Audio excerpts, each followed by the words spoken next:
Buongiorno lettrici e lettori, io sono Michela, benvenuti in un nuovo video. Oggi vi porto la video recensione di questo manga qui. Questo è il manga, l'adattamento manga del romanzo di Austen Orgoglio e Pregiudizio.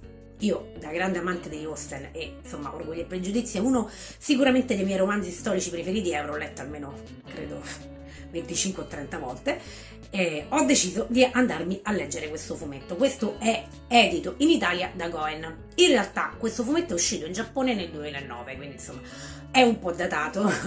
Subito dopo qualche anno è arrivato in Italia. È stato editato dalla Goen in questi due volumi, quindi con due volumi abbiamo tutta la storia, al costo di 5,95 € l'uno. Secondo me costo decisamente alto, visto che insomma i volumi sono piccoli e si sarebbe potuto unire tutto in un unico volume, ma vabbè. Almeno c'è da dire che la qualità della stampa e della carta è sicuramente ottima, almeno visto insomma il prezzo.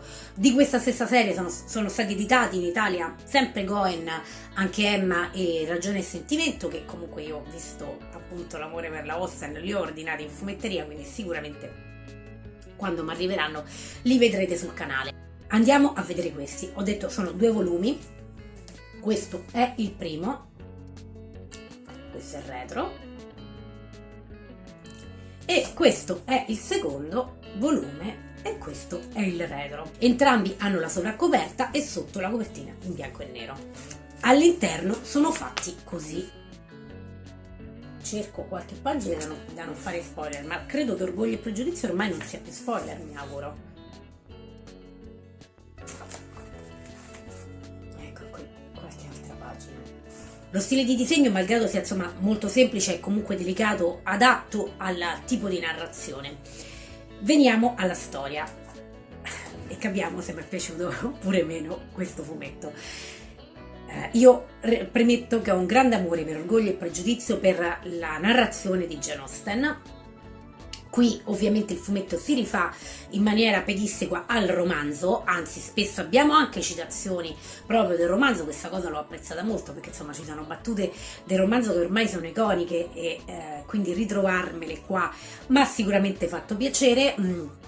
La storia è quella del romanzo, né più né meno, senza grandi aggiunte dell'autrice, se non forse una pagina iniziale che onestamente potevamo anche farne a meno. Però il resto segue in maniera fedele appunto il romanzo di Jane Austen. Di cosa parla Orgoglio e Pregiudizio? Io credo non ci sia veramente bisogno di dirlo, ma ad ogni modo ne faccio un mini riassunto per chi proprio non l'abbia letto. Il romanzo racconta principalmente delle due figlie maggiori della famiglia Bennet che ha tutte figlie femmine e ha dei genitori, e in particolare le figlie minori, molto sopra le righe, molto poco eleganti, diciamo, e la madre della famiglia Bennet vorrebbe trovare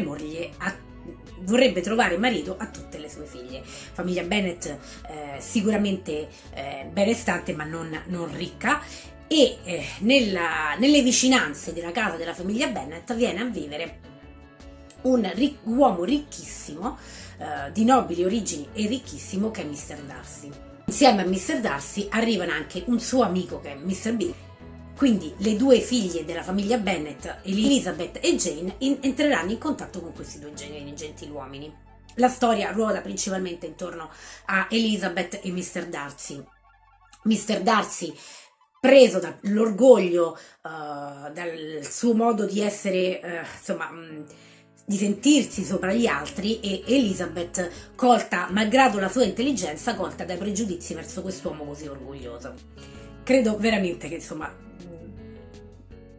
questa storia sia nota e rinota, ne sono stati fatti tanti film, anzi io vorrei darne anche sicuramente un video di giovedì gnocchi letterari, che è una rubrica che tengo ogni tanto sul canale, perché Mr. Darcy insomma è un amore letterario, credo, per qualsiasi lettore, e quindi sicuramente la storia è nota e rinota. Comunque ruota intorno all'amore tra queste due figure e all'incapacità di comunicare anche tra queste due figure. Due personaggi che sono nel romanzo molto intelligenti, spiccano proprio per la loro intelligenza, cosa che in questo volume un po' pecca. Ecco, il problema maggiore di questo adattamento manga è sicuramente la protagonista, Elizabeth.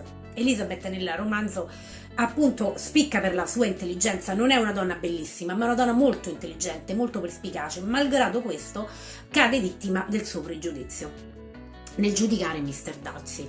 Il romanzo fa punto cardine proprio su questo fatto, su questa peculiarità di Elizabeth. Nell'adattamento manga Elizabeth è più bella che intelligente e spesso anzi quasi superficiale, soprattutto sull'aggiunta della pagina iniziale, che sinceramente se ne poteva fare decisamente a meno. Detto questo, gli altri personaggi invece sono molto più fedeli al romanzo e sicuramente meglio caratterizzati rispetto ad Elizabeth. Abbiamo un Mr. Darcy molto giovane e aitante. Diciamo che nel romanzo e soprattutto negli adattamenti a cui siamo abituati di solito ce lo propongono un po' più maturo di questa versione, però sicuramente non guasta. Sicuramente mantiene le doti, le caratteristiche morali di carattere che ha nel romanzo, è sicuramente molto orgoglioso, ma vediamo anche l'innamoramento mano a mano che ha per Elizabeth. Quindi anche il fatto che piano piano rompe questo guscio di orgoglio che ha nel sentirsi di rango superiore rispetto alla nostra Elizabeth. Però sicuramente insomma la versione grafica che è stata data di Mr. Darcy non mi è dispiaciuto affatto, anzi devo dire l'ho apprezzato. Gli altri personaggi che girano intorno a questi due protagonisti, quindi Jane, le altre sorelle, i genitori, insomma tutta un'altra serie di personaggi, rispecchiano rispetto ad Elizabeth in maniera più fedele il romanzo. Ovviamente soprattutto le sorelle non sono così ben raccontate come lo è nel romanzo, ovviamente per motivi di spazio, insomma il fumetto non ha la possibilità di raccontare in maniera così profonda come può fare un romanzo. Per quanto riguarda la storia, nella prima parte l'autrice, che è Reiko Mukizuki, che ne ha fatto l'adattamento appunto ai disegni, si prende il tempo per narrare proprio la storia, il romanzo, tutti i romanzi ottocenteschi un po', però in particolare Orgoglio e Pregiudizio ha questa lentezza nella narrazione, questa tranquillità più che lentezza nella narrazione, che nella prima parte, nel primo volumetto, sicuramente noi ritroviamo anche qui. L'autrice si prende il tempo per narrare il romanzo così come è proprio nel romanzo stesso. Nel secondo invece, avendo probabilmente meno pagine a disposizione, la narrazione si fa un po' più veloce, quindi sicuramente nella seconda parte si saltano alcune parti che noi invece troviamo nel romanzo e soprattutto le parti riguardanti le vicende delle sorelle. Cioè non vi dico cosa, perché probabilmente, anche se secondo me non è più spoiler il romanzo Orgoglio e Pregiudizio, per qualcuno che non l'ha letto potrebbe essere spoiler. Comunque ad una delle sorelle di Elizabeth succede qualcosa che influisce profondamente anche sulle vicende di vita di Elizabeth, perché ovviamente sono la stessa famiglia. Qui, mentre nel libro insomma queste vicende ci vengono molto ben raccontate sia nell'accadimento in sé che nelle conseguenze e nelle azioni che vengono intraprese dagli altri personaggi rispetto a questa situazione, il fumetto si fa invece in maniera molto molto veloce, alcune parti ce le mangiamo proprio. Certo, io da grande amante del romanzo ovviamente preferisco la versione letteraria, questo è chiaro, perché abbiamo più tempo appunto per assaporarci tutte queste situazioni.